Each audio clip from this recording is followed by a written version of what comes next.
नींद इंसान को कभी आगे बढ़ने नहीं देती। वह इंसान को एक रस्सी से पूरी तरह से बांध देती है। आलस्य इंसान का सबसे बड़ा शत्रु है। ऐसी सिख गौतम बुद्ध ने कई सालों पहले उस वक्त की पीढ़ी को क्यों दी थी? इसके पीछे का रहस्य क्या है? आज इसी रहस्य के बारे में हम गौतम बुद्ध की कहानियों के माध्यम से जानेंगे। तो बिना देर किए चलिए उन कहानियों की शुरुआत करते हैं। पहली कहानी, इंसान की बर्बादी के 4 कारण। एक साधु की कहानी। इंसान की बर्बादी के कई कारण हो सकते हैं, लेकिन कुछ मुख्य कारण ऐसे हैं जो हर किसी को प्रभावित कर सकते हैं। इन कारणों को जानकर हम अपने जीवन को बेहतर बनाने के लिए कदम उठा सकते हैं। आज की कहानी एक सन्यासी की कहानी। अगर हम अपनी बर्बादी का कारण जान लें तो हम अपने जीवन को खुशहाल बना सकते हैं। बहुत समय पहले की बात है। एक नगर में एक धनी सेठ रहा करता था। उस सेठ के पास सभी प्रकार की सुख सुविधाएं थीं, लेकिन उसके कोई संतान नहीं थी। संतान के दुख में वह हमेशा चिंतित रहता। फिर एक दिन उसे पता चला कि उसकी पत्नी गर्भवती है और वह अपनी पत्नी का बहुत ख्याल रखता था। इसलिए एक दिन उसके घर एक बेटे का जन्म हुआ। पुत्र जन्म से सेठ बहुत खुश हुआ। कोई कसर नहीं छोड़ी। उसका बेटा देखते ही देखते बड़ा हो गया। तब सेठ ने अपने बेटे को गुरुकुल भेजने का फैसला किया ताकि वह पढ़ लिख कर विद्वान बन सके। ज्ञान प्राप्त करने हेतु गुरुकुल भेज दिया था। गुरुकुल में वह बच्चा अच्छे से पढ़ाई करता था और अपने गुरु की सभी आज्ञाओं का पालन करता था। ऐसे में वह बच्चा धीरे धीरे वहां का सबसे होनहार छात्र बन गया। गुरुकुल में बालक ने सभी वेद, पुराण और शास्त्रों का अध्ययन किया और एक महान विद्वान बन गया। लेकिन कहते हैं ना कि समय कब बदल जाएगा ये कोई नहीं जानता। ऐसे ही एक दिन किसी प्राकृतिक आपदा के कारण उसके माता पिता की मृत्यु हो गई, और जब उसके माता पिता की मृत्यु हुई तो बच्चे की शिक्षा पूरी नहीं हुई थी। और जब बच्चे ने खबर सुनी कि उसके माता पिता अब इस दुनिया में नहीं है और उसका सब कुछ बर्बाद हो गया है, तो लड़का इस सांसारिक मोह में बह गया। इसके बाद लड़के ने कहा कि गुरुकुल से अपनी शिक्षा पूरी करने के बाद वह अपना पूरा जीवन लोगों की भलाई में बिताएगा। फिर जब बालक की शिक्षा पूरी हुई तो उसके बाद बालक साधु बन गया और वह सांसारिक चीजों से दूर हिमालय के जंगल में चला गया। अध्यापन को विश्राम देते हुए समय के साथ उनके सन्यासी की चर्चा चारों ओर होने लगी और दूर दूर से लोग उनके पास शिक्षा लेने के लिए आने लगे, और बहुत से लोग अपनी समस्याओं का समाधान पाने के लिए भी उनके पास आने लगे। वह समस्याओं का समाधान बड़ी आसानी से कर देता था, जिससे वह पूरे राज्य में प्रसिद्ध हो गया। परंतु जिस नगर में वह रहता था वहां का राजा क्रूर व्यक्ति था। जब राजा को तपस्वी के बारे में पता चला तो उन्होंने तपस्वी से मिलने का फैसला किया। अगली सुबह राजा तपस्वी से मिलने के लिए अपने महल से निकल गया और फिर वह उसकी कुटिया की ओर गया, और वहां पहुंचकर राजा ने जब उसे साधु के रूप में देखा तो वह उसे देखता ही रह गया। उसके चेहरे पर एक अलग ही तेज था। जब वह साधु के पास पहुंचा तो उसे असीम शांति का अनुभव हुआ। साधु को प्रणाम किया और उसके पास बैठ गया और उससे बातें करने लगा। वह राजा पहली ही मुलाकात में साधु के व्यक्तित्व से इतना प्रभावित हुआ कि उसी समय से उसने अच्छाई के रास्ते पर चलने का फैसला कर लिया। और मैं सोचने लगा कि इतनी सी मुलाकात में यह साधु मुझे इतना बदल सकता है, तो ऐसा हमेशा रहेगा। यदि तुम मेरे साथ रहोगे तो मेरा जीवन बदल जाएगा। और यह सोचकर राजा साधु से अपने महल में चलने का अनुरोध करने लगा। राजा का आग्रह सुनकर सन्यासी माना नहीं कर पाया और वो राजमहल चलने को तैयार हो गए। तब राजा सन्यासी को महल की ओर ले गए। महल पहुंचकर राजा ने साधु की बहुत खातिरदारी की और उसके बाद राजा ने साधु को एक दाहिने कमरे में भोजन कराया। भोजन के समय साधु ने राजा को धन्यवाद दिया और राजा से जाने की अनुमति मांगी।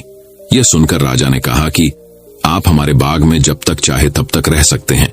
आपको यहाँ किसी भी प्रकार की असुविधा नहीं होगी, और आप यहाँ रहेंगे तो हमारे लोगों को भी अच्छा लगेगा और हमें भी अच्छा लगेगा। यह सुनकर साधु ने राजा का प्रस्ताव स्वीकार कर लिया। राजा के आदेशानुसार सेवकों ने एक सुंदर कुटिया बनाई। उसके बाद साधु उसी कुटिया में रहने लगा। राजा ने उनकी बहुत सेवा की, लेकिन कई वर्षों के बाद राजा और रानी को किसी जरूरी काम से दूसरे राज्य में जाना पड़ा। लेकिन उन्होंने साधु की सेवा के लिए एक सेवादार नियुक्त कर दिया। लेकिन राजा के जाने के बाद वह सेवादार बीमार पड़ गया और अपने घर चले गए और कभी लौटकर वापस नहीं आया। तो तपस्वी को गुस्सा आ गया और उसने राजा को खूब खरी खोटी सुनाई और राजा से कहा कि जो जिम्मेदारी आप पूरी नहीं कर सकते वह जिम्मेदारी आप क्यों लेते हो। तब राजा ने तपस्वी से पूछा और कहा कि सन्यासी, क्या मुझसे कोई गलती हो गई है तो इसके लिए मैं आपसे क्षमा मांगता हूं। कृपया मुझे क्षमा करें और मेरा क्रोध शांत करें और बताएं कि क्या हुआ था। यह सुनकर साधु ने उससे कहा कि तुम्हारे जाने के बाद मुझे यहाँ किसी ने भोजन नहीं दिया और मुझे कई दिनों तक कष्ट सहना पड़ेगा। यहाँ आकर मैं भूखा रहा और किसी ने मुझसे मेरा हाल भी नहीं पूछा। यह सुनकर राजा ने तपस्वी से माफी मांगी और कहा कि आज के बाद ऐसी गलती नहीं होगी। फिर कुछ देर बाद मामला शांत हुआ। जब राजा और तपस्वी के बीच बातचीत चल रही थी, रानी भी छुपकर सुन रही थी यह सारी बातचीत। उसके बाद राजा ने उसे तपस्वी से शिकायत का मौका नहीं दिया और उसकी खूब सेवा की। लेकिन कुछ दिनों के बाद राजा को किसी जरूरी काम से अपने राज्य से बाहर जाना पड़ा। लेकिन इस बार राजा ने राज्य से बाहर जाने से पहले अपनी रानी से कहा कि जब तक मैं न आऊं तब तक तुम स्वयं ही उस तपस्वी की देखभाल करोगी। यह सुनकर रानी बोली, हाँ महाराज, आप अवश्य जाइए, मैं सन्यासी महाराज की अच्छी देखभाल करूंगी। बाद में रानी प्रतिदिन भोजन बनाकर सन्यासी महाराज के पास भेजती थी। लेकिन एक दिन रानी स्नान करने चली गई और साधु को भोजन देना भूल गई। भोजन क्यों नहीं आया, इसके बाद साधु ने सोचा कि वह स्वयं महल में जाकर देखेगा कि अब तक भोजन क्यों नहीं आया, और फिर वह महल में पहुंच गया। जब वह महल के अंदर पहुंचा तो वहां उसकी नजर रानी पर पड़ी। रानी के लंबे लंबे गाने काले केस जो कि उसकी कमर पर लहरा रही थी, उसकी कजरारी आंखें जो देखने मात्रा से ही घायल कर दे, उसकी हिरानी जैसी चाल। रानी के इतने सुंदर रूप को देखकर सन्यासी चकित हो गया और रानी की सुंदरता सन्यासी के मन में घर कर गई और वह वहां से बिना कुछ कहे ही अपनी कुटिया में लौट आया। सन्यासी रानी के रूप की सुंदरता को भुला न सका और वह खाना पीना छोड़कर अपनी कुटिया में पड़ा रहा। उसने कई दिनों तक कुछ भी नहीं खाया, जिस वजह से वह बहुत कमजोर हो गया। फिर कुछ समय बाद राजा वापस लौटे और जब उसे सन्यासी की हालत का पता चला तो वह सीधे सन्यासी के पास पहुंच गए और बोले कि ही भगवान, क्या बात है, आपको क्या हो गया और आप इतने कमजोर कैसे हो गए? किस गहरी सोच में डूबे हो? क्या मुझसे कोई गलती हो गई है? तब साधु ने कहा, नहीं राजन, आपने कोई गलती नहीं की है। यह सुनकर राजा बोले, तो फिर क्या बात है, आप मुझे बताएं, मैं आपकी समस्या का समाधान अवश्य करूंगा। यह सुनकर तपस्वी ने राजा से कहा कि आपकी रानी की अद्भुत सुंदरता को देखकर मैं उसकी सुंदरता पर मोहित हो गया हूं और अब मैं रानी के बिना नहीं रह सकता। यह सुनकर राजा हैरान हो गया और कुछ देर सोचने के बाद राजा ने उसे सन्यासी से कहा, मैं आपको रानी दे दूंगा। यह सुनकर सन्यासी बहुत प्रसन्न हुआ। फिर राजा सन्यासी को लेकर महल चले गए और जब राजा और सन्यासी महल पहुंचे तो उस दिन रानी ने अपने सबसे सुंदर वस्त्र और आभूषण पहने थे। फिर राजा रानी के पास गया। राजा ने रानी से कहा कि इस साधु की मदद करनी चाहिए, वह बहुत कमजोर स्थिति में जा चुका है और मैं नहीं चाहता कि एक बुद्धिमान व्यक्ति की हत्या का कलंक मेरे सिर पर लगे। राजा की यह बात सुनकर रानी ने राजा से पूछा कि आखिर इन सन्यासी के इस दुख का कारण क्या है। तो राजा ने रानी से कहा कि सन्यासी आपकी अद्भुत सुंदरता के दीवाने हो गए हैं। राजा की यह बात सुनकर रानी ने कहा कि राजन, आप चिंता मत करिए, अब आप सब कुछ मेरे ऊपर छोड़ दीजिए। मुझे पता है कि मुझे अब क्या करना है। आपके ऊपर ना तो सन्यासी की हत्या का पाप लगेगा और ना ही उससे मेरे पवित्र धर्म का नाश होगा। रानी की यह बात सुनकर राजा ने रानी को सन्यासी को सौंप दिया। उसके बाद सन्यासी रानी को लेकर कुटिया पर पहुंचे। जब रानी सन्यासी की कुटिया पर पहुंची, रानी ने सन्यासी से कहा कि हमें रहने के लिए घर चाहिए, हम इस झोपड़ी में नहीं रह सकते।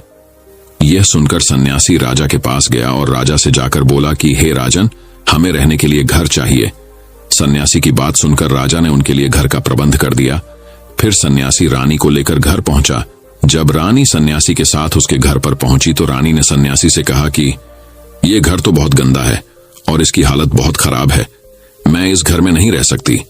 ये सुनकर सन्यासी फिर से राजा के पास गया और राजा के पास जाकर बोला कि ही राजन, जो आपने हमें घर दिया है उसे घर की हालत बहुत खराब है।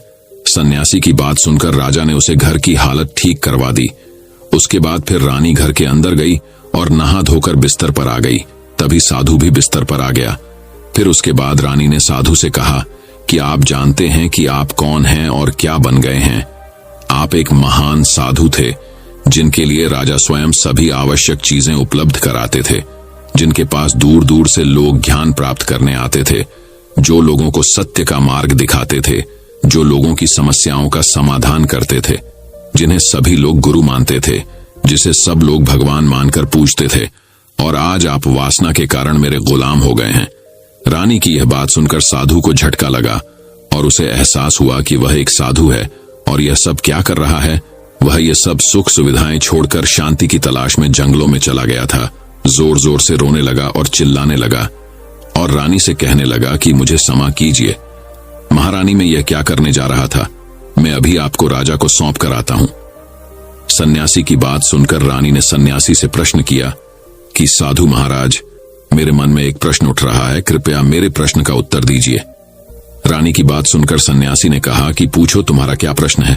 फिर रानी ने कहा कि जब आपको उस दिन भोजन नहीं मिला तो आप बहुत क्रोधित हो गए।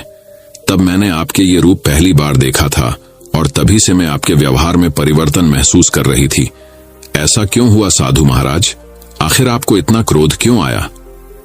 रानी की बात सुनकर सन्यासी ने रानी को समझाया कि जब मैं जंगल में था तो मुझे समय पर भोजन भी नहीं मिलता था, लेकिन जब मैं महल में आया तो महल में आने के बाद मुझे सारी सुख सुविधाएं मिली और फिर मैं इन सभी सुख सुविधाओं के मुंह में फंस गया और मुझे इसके प्रति लगाव उत्पन्न हो गया और फिर मुझे इसको पाने का लालच उत्पन्न हो गया और जब मुझे यह नहीं मिला तो मेरे अंदर क्रोध उत्पन्न हुआ। फिर सन्यासी ने कहा कि महारानी, सच तो यह है कि अगर इच्छा पूरी नहीं हो तो क्रोध उत्पन्न होता है और अगर इच्छा पूरी हो जाए तो लालच बन जाता है। फिर सन्यासी ने रानी से कहा, यह इच्छा की पूर्ति ही मुझे वासना के द्वार तक लेकर आई है और मैं आपके प्रति आकर्षित हो गया। इसके बाद वो सन्यासी रानी को लेकर राजा के पास गया और बोला कि राजन, मुझे क्षमा कर दीजिए, मुझे अपनी गलती का एहसास हो गया है। यह लो आपकी रानी, मुझे यह सब नहीं चाहिए। मैं अपनी इच्छा के वशीभूत होकर यह गलत कार्य करने जा रहा था और अपने जीवन को बर्बाद कर रहा था, लेकिन अब मुझे सब कुछ समझ आ गया है। उसके बाद उसे सन्यासी ने कहा कि है राजन, मनुष्य की बर्बादी का कारण उसकी 4 आदतें बनती है और दुनिया की हर एक व्यक्ति के अंदर ये 4 अवगुण होते हैं, लेकिन जो व्यक्ति इन पर नियंत्रण का लेता है वह दुख और परेशानियों से बच जाता है। वहीं जो व्यक्ति इन 4 दोषों पर नियंत्रण नहीं कर पाता है वो बर्बाद होने के कगार पर पहुंच जाता है। यह सुनकर राजा ने कहा कि महाराज, आप मुझे वो 4 आदतें बताइए जिससे कि मनुष्य की बर्बादी हो जाती है।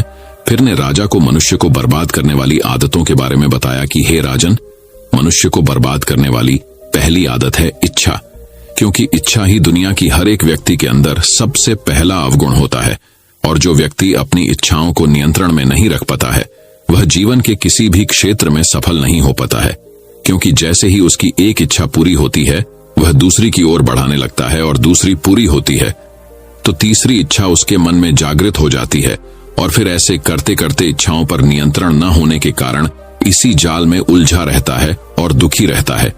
इसीलिए राजन, जब हम इच्छाओं पर नियंत्रण पा लेते हैं तो हम हमारे मन पर भी नियंत्रण पा लेते हैं और जब हमारा मन हमारे बस में होता है तो हमें सुखी प्राप्ति होती है। फिर जो हम चाहते हैं वही हमारे साथ होता है। फिर सन्यासी कहता है कि हे राजन, मनुष्य को बर्बाद करने वाली दूसरी आदत है वासना। वासना का जन्म हमारे मन में उठने वाली इच्छाओं से होता है। जिस प्रकार इच्छा का कोई अंत नहीं होता और मनुष्य वासना के जाल में फंसता ही चला जाता है। वासना के वशीभूत होकर मनुष्यों को कुछ भी नजर नहीं आता है। आज तक जितनी भी लड़ाइयां हुई हैं उनका सबसे बड़ा कारण स्त्री को पाने की इच्छा ही रही है। स्त्री के प्रेम में वशीभूत होकर राजा महाराजाओं ने आज से पहले बहुत सारे युद्ध किए हैं। रावण भी संसार का सबसे बुद्धिमान व्यक्ति था, लेकिन उसने भी माता सीता की सुंदरता की जाल में फंसकर अपना सब कुछ बर्बाद कर लिया। उसकी मृत्यु का कारण एक स्त्री ही बनी थी। कई राजा महाराजा तो युद्ध में इसलिए हार गए क्योंकि वो लोग स्त्रियों से रास लीला रचने में ही रह गए। ईश्वर ने तो स्त्री की उत्पत्ति इस संसार को बढ़ाने के लिए की है, लेकिन आजकल लोगों ने इसे अपनी वासना का शिकार बना लिया है, अपने मनोरंजन का साधन समझने लगे हैं और जब उन्हें अपना यह मनोरंजन नहीं मिलता तो वो पागल हो जाते हैं और ना जाने क्या क्या कर बैठते हैं। इसीलिए हे राजन, जितना हो सके उतना वासना से दूर रहना चाहिए। फिर सन्यासी कहता है कि हे राजन, मनुष्यों को बर्बाद करने वाली तीसरी आदत है क्रोध, क्योंकि जब मनुष्य की वासना की पूर्ति नहीं होती है तो उसके अंदर क्रोध उत्पन्न हो जाता है। और जब व्यक्ति को क्रोध आता है तो उसे पर उसका नियंत्रण नहीं होता है और फिर वो क्रोध में आकर कहीं गलत निर्णय ले लेता है। वो दूसरों को भला बुरा कह देता है, गलियां निकल देता है और जब उनका क्रोध शांत होता है तो उन्हें अपनी गलती का एहसास हो जाता है, लेकिन तब तक तो सब कुछ बर्बाद हो चुका होता है। क्रोध के कारण मनुष्य के कई बने बनाए काम भी बिगड़ जाते हैं। जब मनुष्य के भीतर क्रोध उत्पन्न होता है तो वो अंदर से बहुत कमजोर हो जाता है और एक कमजोर मनुष्य कुछ भी नहीं कर सकता है, उसे कभी भी सफलता हासिल नहीं हो सकती। क्रोध हमारे भीतर तनाव को उत्पन्न करता है और अगर एक बार हम तनाव में चले गए तो हमारा पूरा जीवन बर्बाद हो जाता है। फिर सन्यासी कहता है कि हे राजन, मनुष्य को बर्बाद करने वाली चौथी आदत है लालच। हे राजन, लालच का फल सदैव बुरा होता है। लालच में पड़कर हम बहुत से लोगों का बुरा कर देते हैं। हर मनुष्य के जीवन में कभी ना कभी ऐसे लालच अवश्य आते हैं जब वह लालच कर बैठता है और अधिक पाने की लालसा में वह कुछ ऐसा कर बैठता है जिससे जो उसके पास था वह उसे भी गवा देता है। क्योंकि जैसे ही व्यक्ति की एक इच्छा पूरी होती है उसका लालच बढ़ जाता है और उसके मैन में और कई जन्म लेने लगती है। जो व्यक्ति लालच करता है वह कामयाबी से कोसों दूर रहता है, क्योंकि एक ना एक दिन लालच का दुश्मन सामने आता ही है। अगर हम समय रहते ही लालच को त्याग दें और उसकी जाल में ना फंसे तो हम एक सफल व्यक्ति अवश्य बन सकते हैं। फिर अंत में सन्यासी राजा से कहता है कि हे राजन, अगर मनुष्य चारों आदतों को छोड़ देता है तो उसे जीवन में सफल होने से कोई नहीं रोक सकता। जो इन आदतों को नहीं छोड़ता है उसे जीवन में बर्बाद होने से कोई रोक सकता। मैं एक सन्यासी होकर इसकी जाल में फंस गया था तो सामान्य मनुष्य तो इससे बच नहीं सकता। इसीलिए हे राजन, मनुष्यों को इन आदतों से हमेशा बचाना चाहिए। तो अब चलिए दोस्तों, गौतम बुद्ध की दूसरी कहानी की शुरुआत करते हैं। दूसरी कहानी, गौतम बुद्ध से सीखें खुद को वश में करने का तरीका। एक बार गौतम बुद्ध एक शहर में प्रवास कर रहे थे। उनके साथ कुछ शिष्य भी थे। एक दिन उनके शिष्य शहर में घूमने के लिए निकले। वे शहर में घूम ही रहे थे कि तभी शहर के कुछ लोगों ने उन्हें अपशब्द कहे। उनके बुरे शब्दों को सुनकर शिष्यों को बहुत बुरा लगा और वे वापस लौट गए। बुद्ध ने देखा कि शहर से लौटकर आए उनके सभी शिष्य बहुत क्रोध में दिखाई दे रहे हैं। उन्होंने शिष्यों से पूछा, क्या बात है, आप इतने तनाव में क्यों हैं? तभी एक शिष्य क्रोध में बोला, हमें यहां से तुरंत चलना चाहिए। जब हम बाहर शहर में घूमने गए थे तो यहाँ के लोगों ने बिना वजह हमें बहुत बुरा भला कहा। जिस जगह हमारा सम्मान नहीं हो वहां हमें नहीं रहना चाहिए। बुद्ध ने कहा, क्या किसी और जगह तुम अच्छे व्यवहार की अपेक्षा रखते हो? दूसरे शिष्य ने कहा, इस शहर से तो अच्छे लोग ही होंगे। तब गौतम बुद्ध बोले, किसी जगह को सिर्फ इसलिए छोड़ देना ठीक नहीं कि वहां के लोग बुरा व्यवहार करते हैं। हमें तो कुछ ऐसा करना चाहिए कि जिस स्थान पर भी जाएं, उस स्थान को तब तक नहीं छोड़े जब तक अपनी अच्छाइयों से वहां के लोगों को सुधार न दें। हम जिस भी स्थान पर जाएं, वहां के लोगों का कुछ न कुछ भला करके ही वापस लौटें। बुद्ध ने कहा, जिस प्रकार युद्ध में बढ़ता हुआ हाथी चारों तरफ के तीर सहते हुए भी आगे बढ़ता जाता है, ठीक उसी तरह उत्तम व्यक्ति भी दूसरों के अपशब्दों को सहते हुए अच्छे कार्य करता रहता है। खुद को वश में करने वाले प्राणी से उत्तम कोई और नहीं हो सकता। बुद्ध की बात शिष्यों को अच्छी तरह से समझ में आ गई और उन्होंने वहां से जाने का इरादा त्याग दिया। तो अब चलिए दोस्तों, गौतम बुद्ध की तीसरी कहानी की शुरुआत करते हैं। तीसरी कहानी, आलस्य पर एक बौद्ध कहानी, एक प्रेरणादायक कहानी। एक बार एक आलसी व्यक्ति ने गौतम बुद्ध से कहा, मुनिवर, मैं बहुत आलसी हूं, जिसके कारण मैं अपने जीवन में जो करना चाहता हूं वह नहीं कर पाता, इसलिए मुझे कोई रास्ता बताएं। बुद्ध ने उस आदमी से पूछा, क्या तुम मानते हो कि तुम आलसी हो? तो उस व्यक्ति ने बुद्ध से कहा, हाँ मुनिवर, सिर्फ मैं ही नहीं बल्कि मेरे पूरे गांव के लोग कहते हैं कि मैं आलसी हूं। बुद्ध उस व्यक्ति से कहते हैं, लेकिन क्या आपके पास कोई सबूत है कि आप आलसी हैं? उस व्यक्ति ने उत्तर दिया, हाँ। तब गौतम बुद्ध उस व्यक्ति से पूछते हैं, क्या आपके पास इसका कोई सबूत है? वह व्यक्ति कहता है, मुनिवर, मैं जानता हूं कि व्यायाम मेरे स्वास्थ्य के लिए अच्छा है, लेकिन मैं व्यायाम भी नहीं कर पाता क्योंकि मेरा आलस्य मुझे सुबह जल्दी उठने नहीं देता। बुद्ध ने कहा, लेकिन क्या तुम्हें पता है आलस्य क्या है?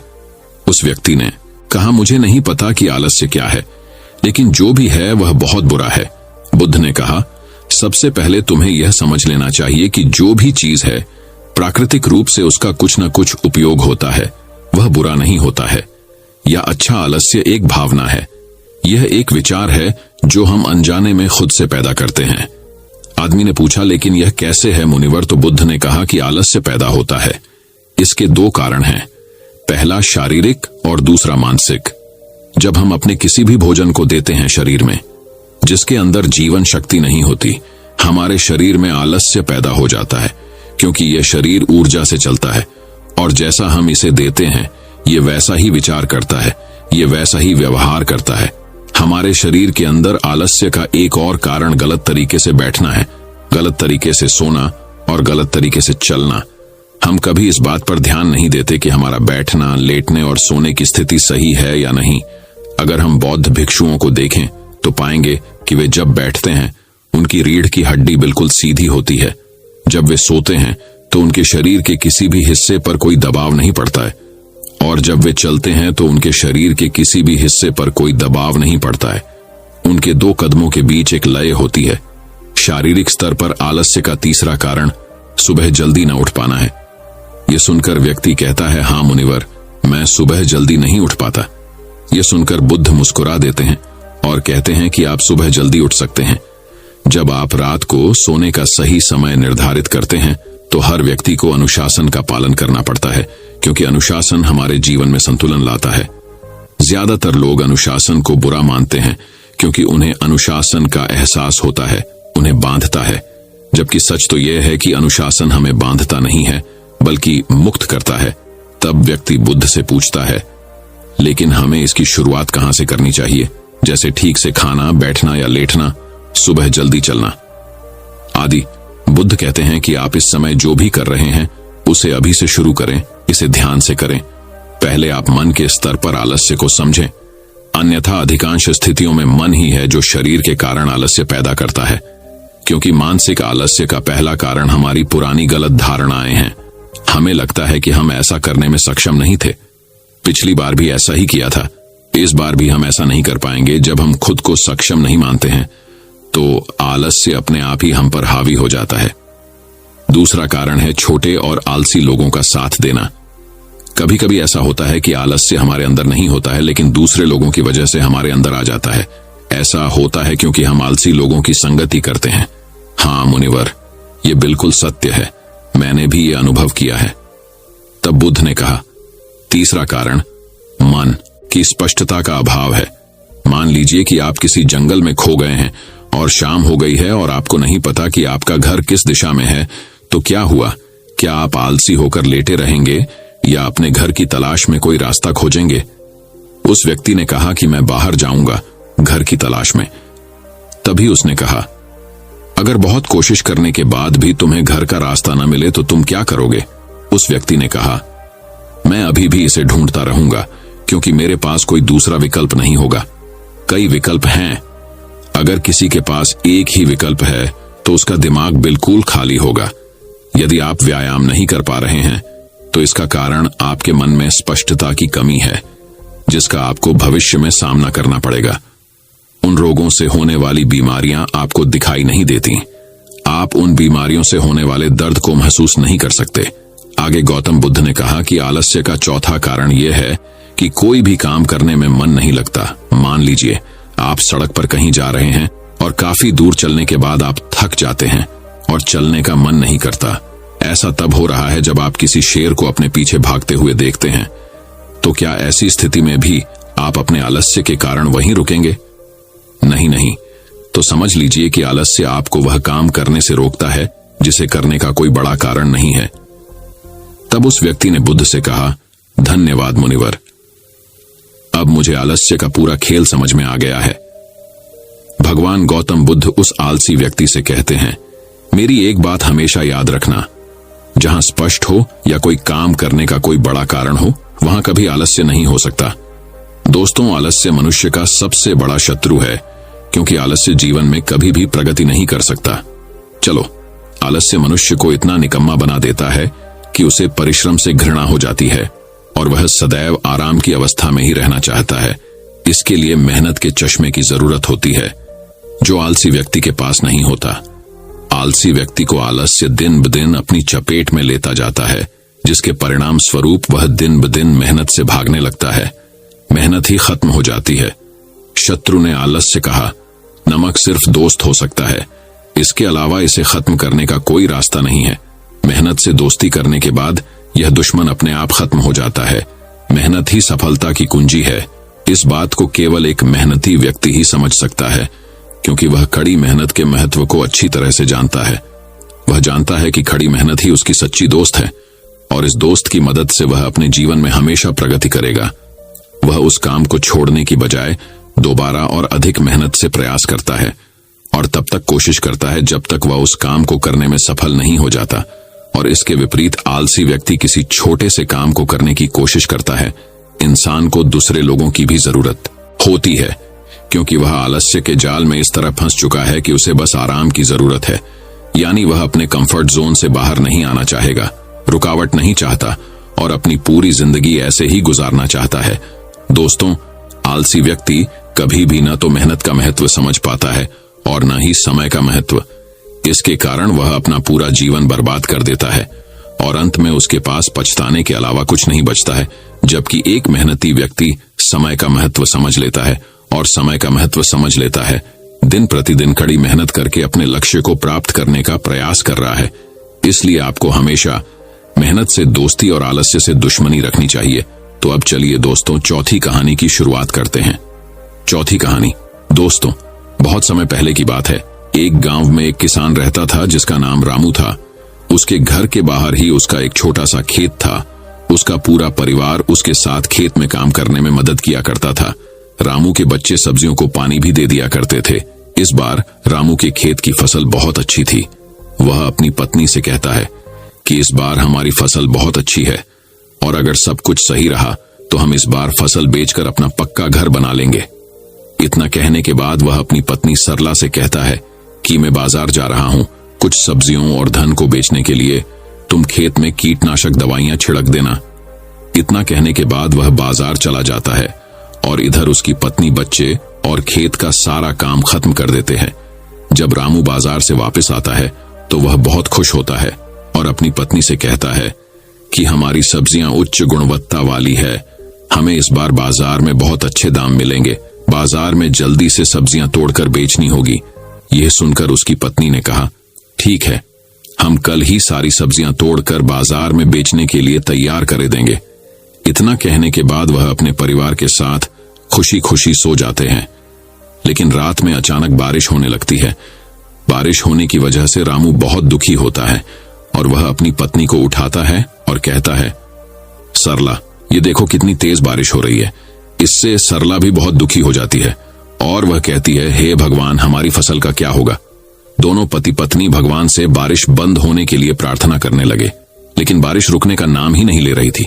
यहां तक कि कुछ देर बाद ओले भी पड़ने लगे। पूरे खेत में बारिश का पानी भर गया। इससे वह दोनों बहुत परेशान थे।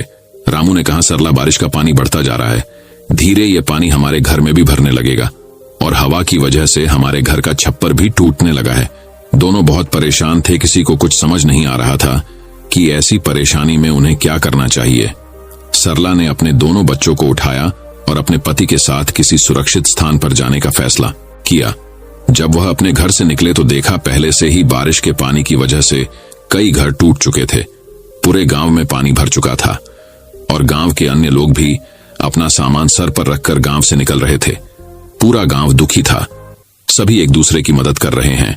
सभी गांव वाले गांव के बाहर के पुल के ऊपर आकर रुक गए। कुछ समय बाद बारिश रुक गई, और अगले दिन सुबह सरकारी लोग गांव में फंसे लोगों के लिए खाना लेकर आए। गांव वाले खाने को देखकर कर्मचारियों की ओर दौड़े। रामू को भी खाने के कुछ पैकेट मिल गए थे। रामू ने वह खाने के पैकेट अपने बच्चों को खिला दिए, और दोनों पति पत्नी भूखे रहे। अब गांव वालों को कुछ राहत सी महसूस होने लगी। अब उन्हें पूरी उम्मीद थी कि वह अब अपने गांव में लौट जाएंगे। लेकिन तभी थोड़ी देर बाद फिर से बारिश होना शुरू हो गई। इस बार बारिश बहुत देर से लगातार पड़ रही थी। पानी बढ़ता जा रहा था, जिसकी वजह से गांव में राहतकर्ता भी खाना लेकर नहीं आए थे। इस पर रामू ने कहा कि इस बार हमारे गांव में सरकारी गाड़ियां खाना लेकर नहीं आएंगी। मैं खाना लेने के लिए गांव से बाहर जाता हूं। कुछ देर बाद रामू खाना लेकर सरला और बच्चों के पास पहुंचा। लेकिन रामू के शरीर पर बहुत चोट के निशान बने हुए थे, जिन्हें देखकर सरला घबराते हुए बोली, यह सब कैसे हुआ? इस पर रामू ने कहा कि पास वाले गांव में सरकार मुफ्त में खाना बांट रही थी, जिसकी वजह से वहां पर बहुत भीड़ थी। मुझे खाने लेते हुए भीड़ में यह चोट लग गई। इतना सुनकर सरला रोने लगी और कहने लगी, जो हाथ अनाज उगाते थे आज वह खुद अनाज के लिए परेशान है। यह कैसी स्थिति आ चुकी है? रामू ने सरला को समझाया और कहा कि तुम घबराओ मत, सब कुछ जल्दी ही ठीक हो जाएगा। इसके बाद रामू ने अपने बच्चों को खाना दिया, लेकिन बच्चों ने कहा, आप भी इसमें से हमारे साथ खाना खाइए, क्योंकि आप दोनों ने कल से कुछ भी नहीं खाया है। बच्चों ने सरला और रामू के साथ खाना खाया। ये देखकर सभी को बहुत अच्छा लगा। सभी का हंसता खेलता परिवार पूरी तरह से परेशान था। इसके बाद धीरे धीरे बारिश कम होने लगी और सभी गांव वाले अपने अपने घर लौटने लगे। जब रामू अपने परिवार के साथ घर पहुंचा तो देखा रामू का पूरा घर टूट चुका था। इस पर सरला बहुत ज्यादा दुखी थी। रामू ने कहा कि हम घर फिर से बना लेंगे। सरला ने कहा, और खाने के लिए कहां से लाएंगे? बच्चों ने कहा कि अभी भी कुछ सब्जियां खेत में बची हुई है, हम उनको तोड़ कर ले आते हैं। बच्चे सब्जियां तोड़ने में लग जाते हैं। रामू और सरला अपने घर को फिर से बनाने में लग जाते हैं। तभी उनके पास एक व्यक्ति अपने घर की ओर आता हुआ दिखाई देता है। वह बोलता है कि मैं सरकार की तरफ से आया हूं। मुझे ये देखना कि आपका इस बारिश की आपदा में कितना नुकसान हुआ है, क्योंकि सरकार आपको आपके नुकसान का पूरा मुआवजा देगी और आपको एक पक्का घर भी बनाकर देगी। ऐसा सुनने के बाद सरला को बहुत अच्छा लगा। रामू और सरला ने अपने बारे में सारी जानकारी उस सरकारी व्यक्ति को दे दी। वह सारी जानकारी लेने के बाद वहां से चला गया और कुछ सरकारी कर्मचारी गांव में राशन देने के लिए आए। राशन लेने के बाद रामू और गांव वालों ने उन कर्मचारियों को बहुत बहुत धन्यवाद दिया। कर्मचारियों ने कहा, आप एक किसान हैं जो कि पूरे देश के लिए अनाज उगाते हैं, आपकी मदद करना हमारा कर्तव्य है। इतना कहने के बाद वह गांव से चले गए। इसके कुछ दिन बाद रामू के गांव में सरकार की बहुत सारी गाड़ियां आई और जिन लोगों के घर बारिश की वजह से घर टूटे थे उन सभी लोगों को मजबूत और पक्के घर बनाकर दिए गए। आज सरला की आंखों में खुशी के आंसू थे। इस पर सरला ने कहा कि हे भगवान, मैं अनजाने में आपको बहुत कुछ बुरा भला कहा, मुझे इसके लिए माफ कर देना, भगवान को धन्यवाद। कहते हुए वह बहुत खुश हुई। रामू के परिवार को अंत में पक्का मकान भी मिल गया और आर्थिक मदद भी मिल गई। इसके बाद उन्होंने फिर से फसल उगाई। हालांकि बारिश का कहर रामू और पूरे गांव वालों पर बहुत हुआ, लेकिन अंत में सब कुछ ठीक हो गया और सभी गांव वाले बहुत खुश थे। इस कहानी से हमें यह सीख मिलती है कि जब आमिर लोग अपने पक्के घरों में बारिश का आनंद लेते हैं, वही एक गरीब किसान अपने खेतों को बचने के लिए भगवान से प्रार्थना करता है। आज भी कई गांव ऐसे हैं जहां पर बारिश के कारण लोगों के घर टूट जाते हैं। तो अब चलिए दोस्तों, 5वीं कहानी की शुरुआत करते हैं। अब 5वीं कहानी की शुरुआत कुछ इस प्रकार होती है। बहुत समय पहले की बात है। एक गांव में 2 भाई रहते थे। एक का नाम अली था और दूसरे भाई का नाम अकरम था। अली हलवा पराठा का ठेला लगाता था और अकरम कुछ नहीं करता था, लेकिन फिर भी वह कुछ जुगाड़ करके पैसे कमा लिया करता था। अकरम अपनी भाभी के लिए एक दिन घर पर सूट लेकर जाता है। अकरम की भाभी ने सूट देखा तो बोली, यह तो बहुत अच्छा है, लेकिन आपके पास इतने पैसे कहां से आए? अकरम बोला, भाभी आप यह सब मुझसे मत पूछा करो, मैं सिर्फ जुगाड़ ढूंढता हूं और बहुत जल्दी मैं आमिर बन जाऊंगा। तभी घर पर उसका भाई अली पहुंचा और वह बोला, तू भले ही जुगाड़ से आमिर बन जाएगा, लेकिन तू उन पैसों से कभी आमिर नहीं बन पाएगा। अपने भाई की बात सुनकर अकरम बोला, भाईजान आप हमेशा ऐसे ही बोलते हैं, आप इतनी ईमानदारी करके क्या करोगे? मुझे तो जल्दी से आमिर बनना है। ये बात बोलकर वह अपने भाई अली का मुंह बंद कर देता था। लेकिन अली की सोच बिल्कुल सही थी।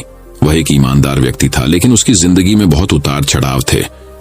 वह हमेशा उच्च गुणवत्ता वाले सामान से हलवा पराठा बनाता था। वह कभी भी अपने मुनाफे के बारे में नहीं सोचता था।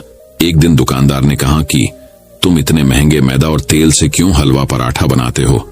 इससे तुम्हें कुछ भी मुनाफा नहीं होता है।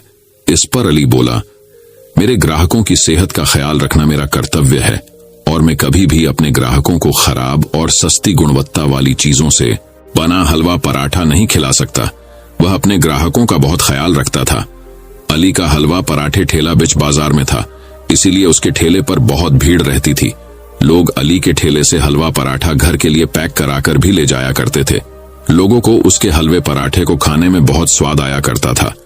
अली अपने पूरे महीने का मुनाफा अपनी पत्नी फातिमा को दिया करता था। इस बार जब अली ने पूरे महीने का मुनाफा अपनी पत्नी को दिया तो उसकी पत्नी बोली, यह तो पिछले महीने से भी कम है।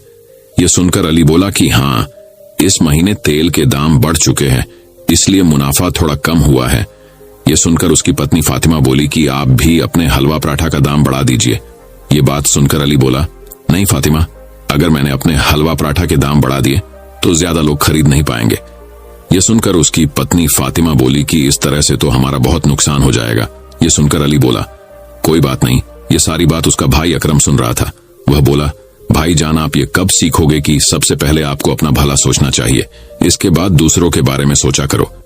यह सुनकर अली बोला, मैं ये कभी नहीं सोचूंगा, लेकिन तुम मेरी तरह एक ईमानदार व्यक्ति बनो। अकरम बोला, नहीं नहीं भाईजान, आप अपने तरीके से काम करो और मैं अपने तरीके से करता हूं। मुझे तो कोई भी जुगाड़ करके जल्दी से जल्दी आमिर बन जाना है। यह सुनकर अली बोला, ठीक है, लेकिन एक बात का हमेशा ख्याल रखना कि तेरी वजह से किसी का कोई नुकसान नहीं होना चाहिए।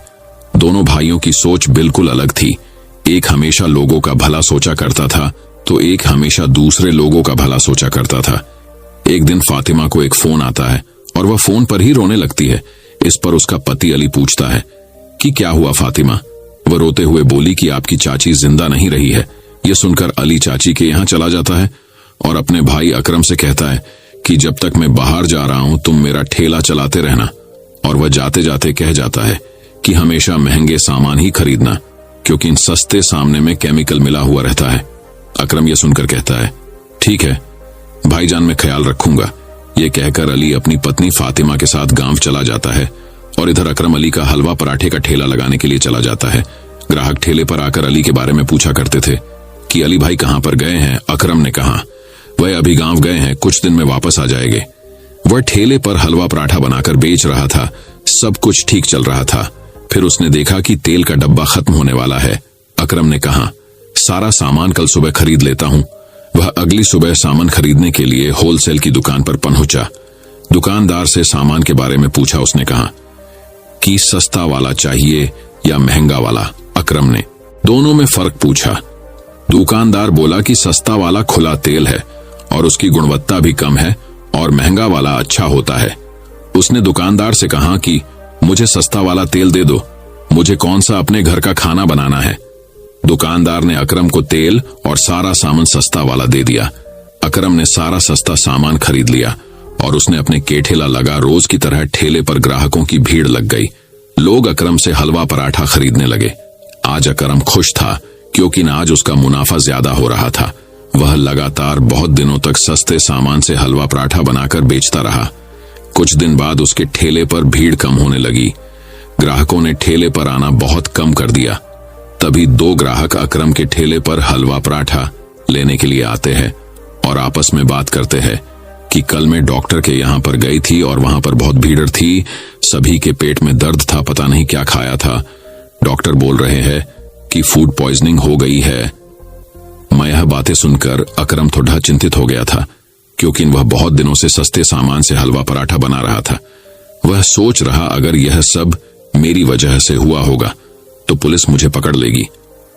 उसने तुरंत अपने भाई अली को फोन लगाया और बोला, भाईजान, मुझसे बहुत बड़ी गलती हो गई है।